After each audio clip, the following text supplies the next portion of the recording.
시그널 음악, 웅장하고 진지한 톤의 뉴스 시그널. 아나운서.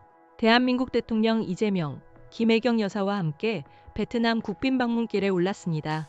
이재명 대통령이 오늘 현지 시간 21일 인도에서의 국빈 방문 일정을 모두 마치고 뉴델리를 출발해 베트남 하노이에 도착했습니다. 오는 24일까지 3박 4일 일정으로 진행되는 이번 베트남 국빈 방문은 단순히 외교적 예방을 넘어 양국 간의 긴밀한 소통과 장기적 협력 기반을 다지는 중요한 계기가 될 것으로 전망됩니다. 이재명 대통령이 오는 22일 베트남 공산당 서기장이자 국가주석인 럼 주석과 정상회담을 갖는다는 점입니다. 이는 지난 8월 우리 정부의 첫 국빈으로 한국을 방문했던 럼 주석이 국가주석으로 선출된 이후 처음으로 한국 정상과의 만남이라는 점에서 의미가 깊습니다.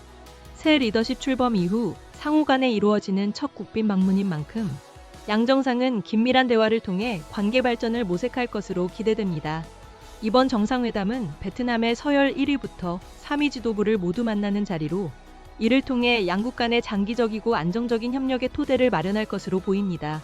이번 정상회담을 계기로 양국 정상은 전략적 경제 협력을 더욱 확대해 나갈 것으로 관측됩니다.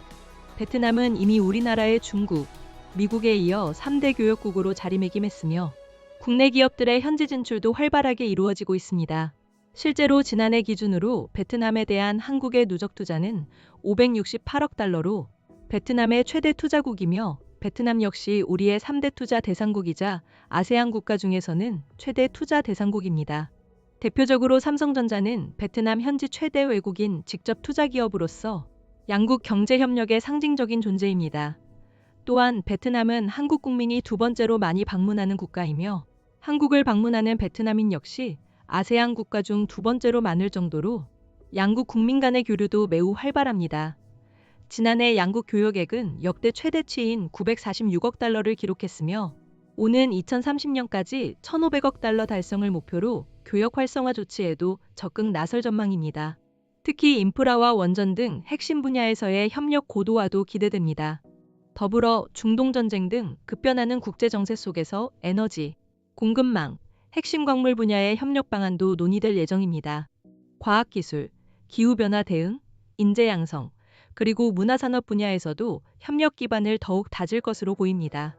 이재명 대통령은 이번 국빈 방문 기간 동안 베트남의 최고 지도부와 연쇄적으로 만나 정상 외교를 펼칠 예정입니다. 22일 럼 서기장과의 정상회담 후 공동 언론 발표와 국빈 만찬에 이어 23일에는 레민흥 총리 그리고 쩐타인 만 국회의장과도 각각 면담하고 오찬을 함께할 계획입니다. 이와 더불어 이번 방문에는 최태원 대한상공회의소 회장, 이재용 삼성전자 회장, 구광모 LG그룹 회장, 박지원 두산에너빌리티 회장 등 경제사절단도 동행합니다. 대통령은 한 베트남 비즈니스 포럼에도 참석해 교역 투자, 인공지능, 과학기술, 에너지 전환 등 다양한 분야에서의 협력 확대 방안을 논의할 예정입니다. 실질적인 경제 협력과 미래 성장 동력 발굴에 대한 양국 기업들의 기대감을 보여주는 대목입니다. 시그널 음악, 간결하고 진지한 톤의 클로징 시그널, 아나운서, 이재명 대통령의 베트남 국빈 방문, 양국 관계 발전에 새로운 장을 열 것으로 기대됩니다. 지금까지 방송사 이름이었습니다.